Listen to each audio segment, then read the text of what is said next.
Kumusta na mga bata? Magandang umaga! Ang ating pag-aaralan ngayon ay Math para sa ikalawang linggo sa ikaapat na quarter. Ang aralin ay paghahambing ng unit na panukat.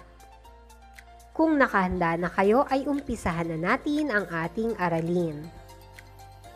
Sa araling ito, matututuhan mo ang paghahambing ng unit na panukat sa metro o sentimetro, bigat sa gramo o kilogramo, at ang capacity sa mililitro o litro. Halina at balik-aralan muna natin ang ating nakaraang aralin. Basahin at unawain ang mga oras na nakasulat sa unang column sa ibaba. Isulat sa digital clock at iguhit sa analog clock ang angkop na oras sa katapat na column. Isulat ang sagot sa iyong kwaderno.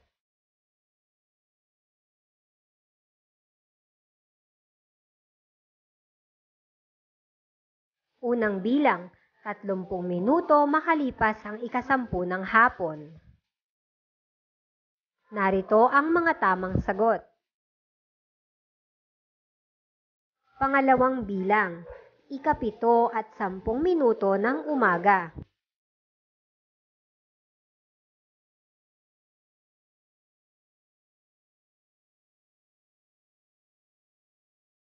Pangatlong bilang, 15 minuto bago maging ika-6 ng umaga.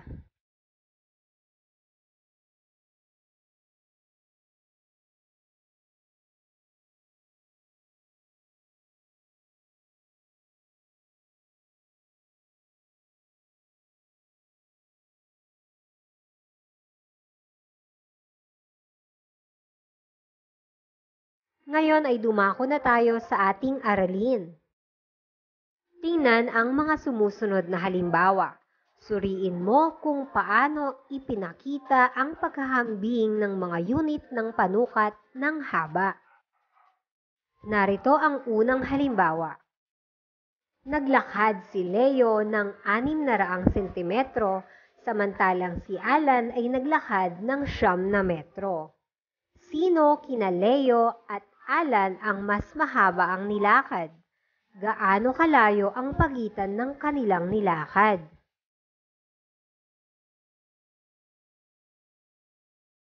Ano ngayon ang ating gagawin upang malaman ang sagot sa ating katanungan?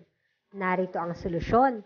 Kailangan mo nang isalin sa magkaparehong unit.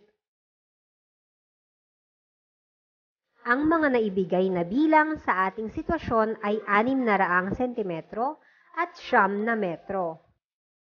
Ang mga salitang sentimetro at metro ay ang mga unit na ginagamit sa panukat ng haba.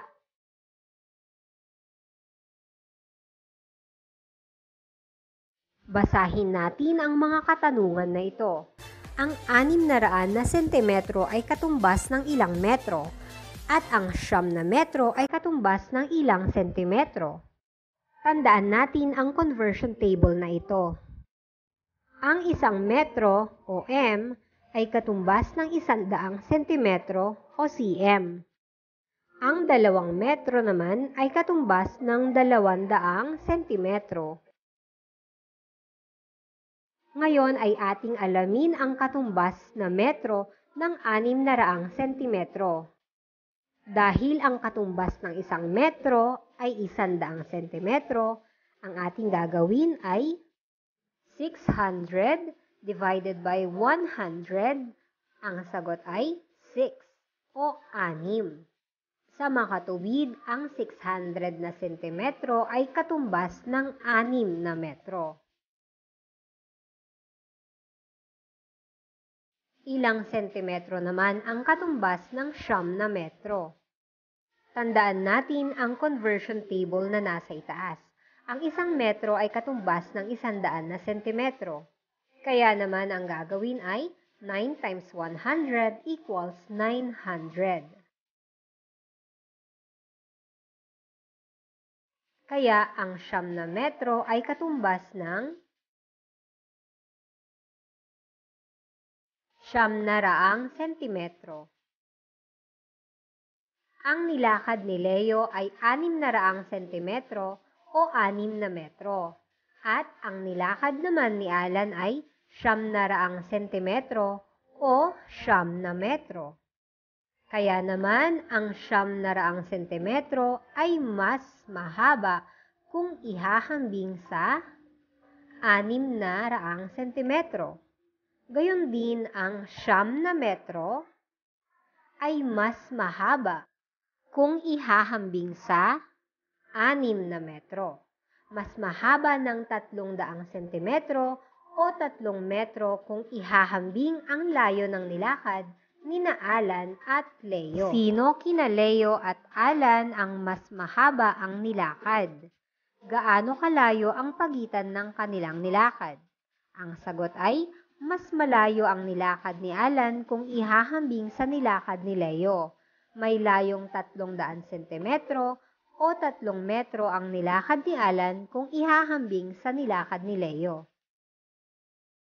Ngayon naman ay dumako tayo sa pangalawang halimbawa. Nais tukuyin ni Joanna kung alin ang mas mabigat sa dalawang regalo na ibinigay ng kanyang mga magulang.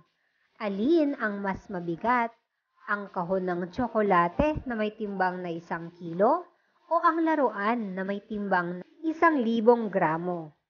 Katulad ng ating naunang halimbawa, ang solusyon ay kailangan mo ng isalin sa magkaparehong unit.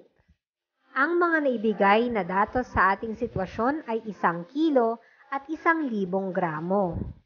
Ang mga salitang kilo at gramo ay ang mga unit na ginagamit sa panukat ng bigat. Balikan natin ang katanungan sa ating sitwasyon. Alin ang mas mabigat? Ang kahon ng tsokolate na may timbang na 1 kilo o ang laruan na may timbang na 1,000 gramo? Narito naman ang conversion table na ating dapat tandaan.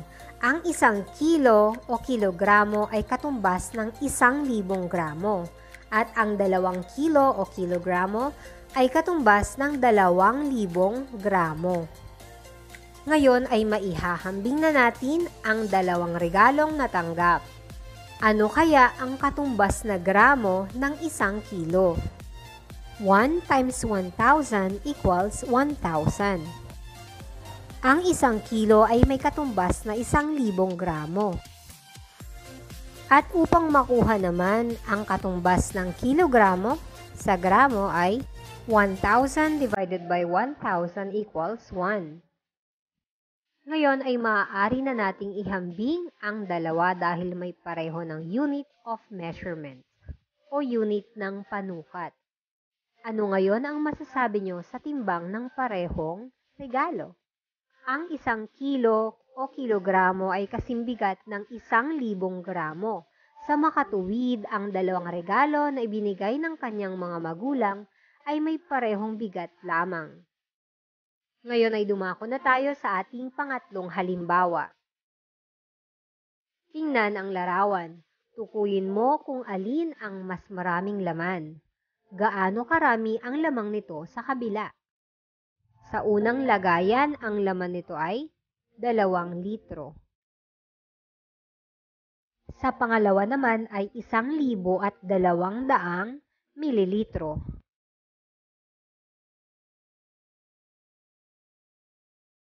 Tandaan naman natin ito. Ang 1 litro ay may katumbas na 1,000 mililitro.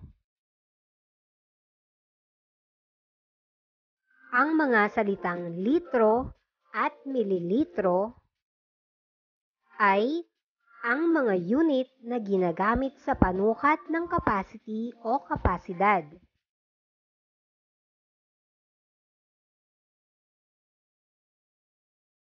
Alamin natin ang katumbas na mililitro ng 2 litro.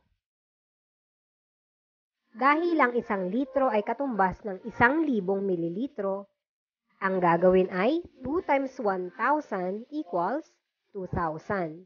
Ang katumbas na mililitro ng 2 litro ay 2,000 mililitro.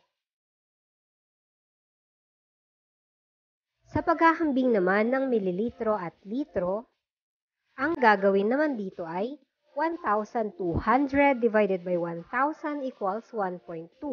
Ang katumbas na litro ng 1,002 mililitro ay 1.2 litro. Ngayon ay maihahambing na natin ang dalawa sapagkat mayroon na tayong parehong unit ng panukat. 2,000 mililitro at 1,200 mililitro. Ating balikan ang naunang katanungan. Tukuyin mo kung alin ang mas maraming laman. Gaano karami ang laman nito sa kabila? Ang sagot ay mas marami ang laman ng 2 litro kaysa sa 1,200 mililitro. Isagawa natin ang pag-subtract upang makuha kung gaano karami ang lamang ng isa. Mas marami ng 800 mililitro ang lamang ng 2 litro sa 1,200 mililitro. Tandaan, ang 1 metro o m ay katumbas ng 100 sentimetro o cm. Ang 1 kilogramo o kg ay katumbas ng 1,000 gramo o g. Ang 1 litro o L ay katumbas ng 1,000 mililitro o ml.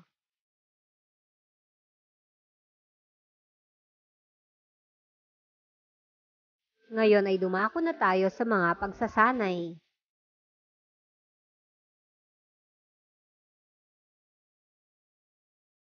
Para sa gawain sa pagkatuto bilang isa, gamit ang mga unit na panukat, paghambingin ang mga sukat sa bawat bilang.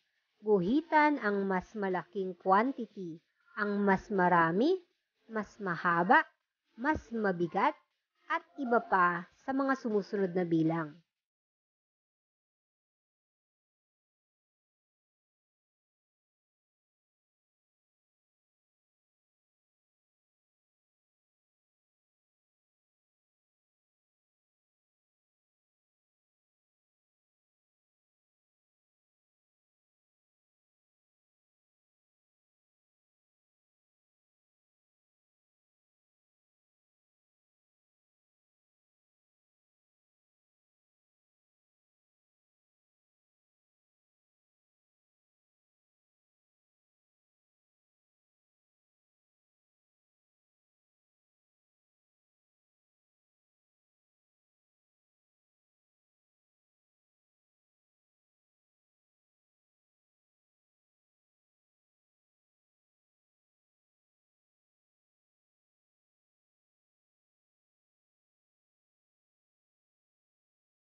Para naman sa gawain sa pagkatuto bilang 2, paghambingin at tukuyin ang simbolong naaangkop sa paghahambing ng sumusunod na mga sukat.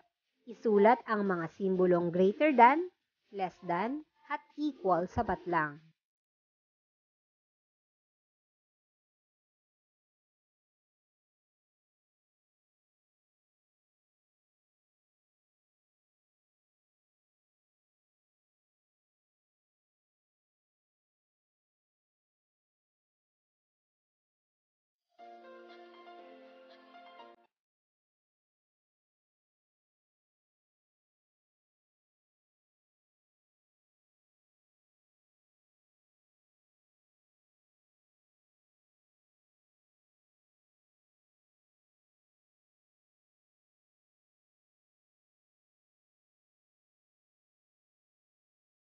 Binabati ko kayo mga bata at natapos niyong panoorin ang ating aralin ngayong araw na ito. Maraming salamat sa inyong pakikinig. Hanggang sa muli mga bata. Paalam!